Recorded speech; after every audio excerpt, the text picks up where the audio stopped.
Let me put this down. Salut à tous, je m'appelle JoNoel. Je suis JoNo. Hi guys, my name is joynoebal, also known as JoNo. And for this video, I'm in my cousin's living room. I'm here in the Bay Area for the long weekend and just for a vacation and just to see family. I've never been to Berkeley, so I wanted to come see the city. I think my Berkeley vlog is going to be up before I put out this video, so if it is, go check that out. If it's not, vlog coming soon. I think being in a space with family members again has brought up a lot. You know what I'm saying? I'm Filipino, I'm Filipino American, and that fact in it of itself can come with a lot of baggage. The Asian American experience is so specific to each person, and it's so personal, and it's a lot to unpack. And maybe you're watching this and you're just like, not for me. You're on your own, Pookie. And that's great for you. I love that for you. But I know for me and a lot of other Asian Americans out there, there's a big struggle to find a cultural identity and to kind of settle into one thing or the other. Do you know what I mean? Being Filipino American, it's just like being constantly in this middle ground of having one foot in one thing and then one in the other. I think my generation, I'm Gen Z. I'm older Gen Z. I waver on the side of younger millennial, older Gen Z. So my generation definitely has a lot of like one foot in one place, one foot in the other kind of thing. I went to a Filipino restaurant pretty recently actually, and I went by myself. I just wanted to have Filipino food again, and I wanted to be able to enjoy it and just have a good time and like spend time with myself, take myself out on a solo date, whatever. But I found myself feeling really uncomfortable in that space, and I kind of journaled about it and I talked to my therapist about it. I'm really big on therapy. I'm pretty sure I mentioned my therapist in my last video also. Shout out to Lucy, love you girl. I was like journaling about it, and I had gotten to the point where I could identify that I felt really uncomfortable in Filipino spaces. And I think that's very evident, especially now that I live on my own in a city where I have no Filipino connections. Which is weird because I live in LA and historic Filipino town is a thing. I just feel like I'm very disconnected from Filipino culture and the language, the food, the people, the country. It makes me think of if you've read Crying in H Mart. Spoiler alert ahead if you haven't read it. But one of the big topics of conversation in that book, the author's half Korean, I believe, and she kind of begs the question of, okay, my Korean mom is dead, so what now makes me Korean? And it makes me think like, okay, I no longer live with my parents. I no longer am speaking and hearing Tagalog every day. I'm no longer eating the food. I'm no longer interacting with the culture. I don't have that many Filipino friends in Los Angeles. What now makes me Filipino? Besides the way I look, obviously I'm always going to look like this. I'm always going to be morena. I'm always going to be so happy and proud to be morena.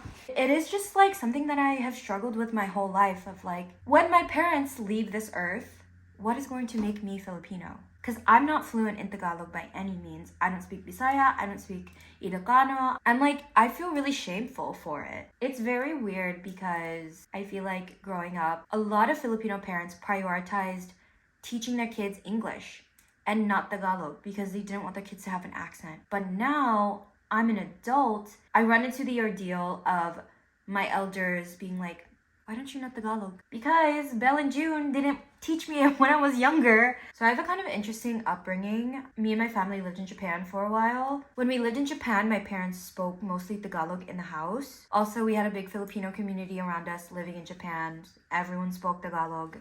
A lot of people understood it. It was fun. But when we moved to the States, that was really when my parents started only speaking English to me and my sister, and we would only speak English with them in the house. But then I want to say when my sister graduated from college, that's when my parents really started speaking more Tagalog to us. And now it's at a point where if I go home and I go visit my parents, they'll only speak Tagalog with me and it's fine. So it's weird of like my very formative years, I was only speaking English and not so much Tagalog, but I could still understand and pick up everything. And now I'm in a space where I feel like I can understand Tagalog, but it's very weird. I also noticed that I code switch a lot. So sometimes I'll bring on like a little Filipino accent. It's nothing, hindi na major. But like there are moments where it just feels easier to speak with like a Filipino accent as opposed to not. Code switching is also something that I've really struggled with, especially in the workplace, because I'm someone, I like to come off as very authentic. I like to come off as very real. I'm trying to be more of like my real self in day-to-day life, regardless of like what other people think of me.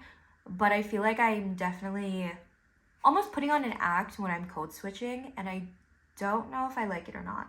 But going back to the point of me being in the Filipino restaurant, I don't know, I just felt very disconnected. I felt like I couldn't be there. I felt like I wasn't allowed almost to take up space in the Filipino restaurant as a Filipino person, because I'm very whitewashed.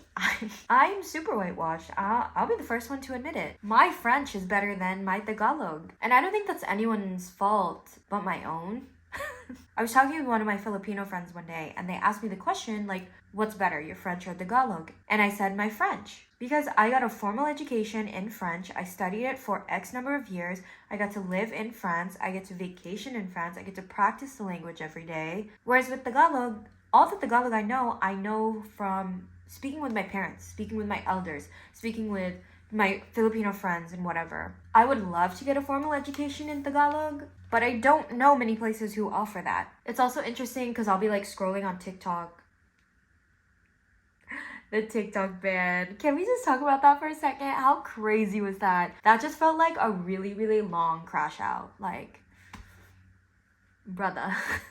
And now you got TikTok over here thanking Trump. And no, I'm not gonna, whatever. It's funny because I'll be scrolling online and I still consume a lot of Filipino content. Teleseries. I follow Netflix Philippines on TikTok.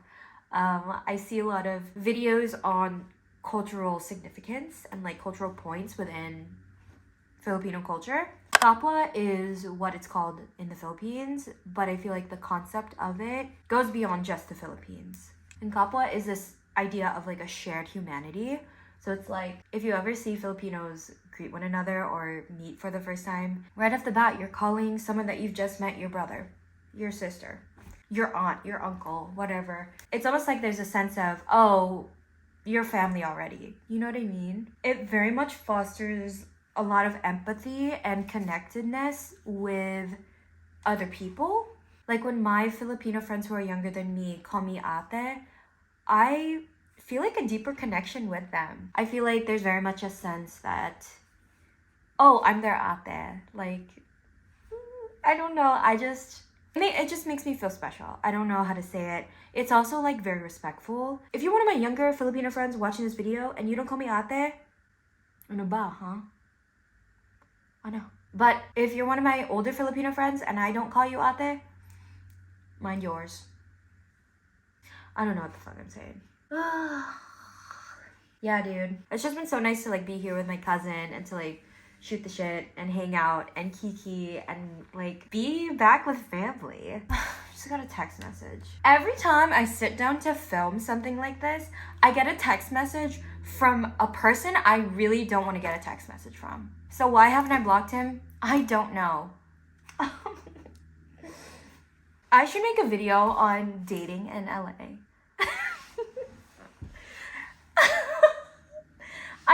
Oh my god. This is insane. Anyways, guys, just wanted to share some of the thoughts that have been like in my head, especially this last weekend. Hit me up on Instagram, hit me up on TikTok, hit me up on Red Note. Yeah, let's kiki together. Let's shoot the shit. Let's do it. I love having more Filipino friends. Someone please invite me to your bahay kubo. Invite me to the Kamayan. Yeah. Bizu. This will be a fun video to edit.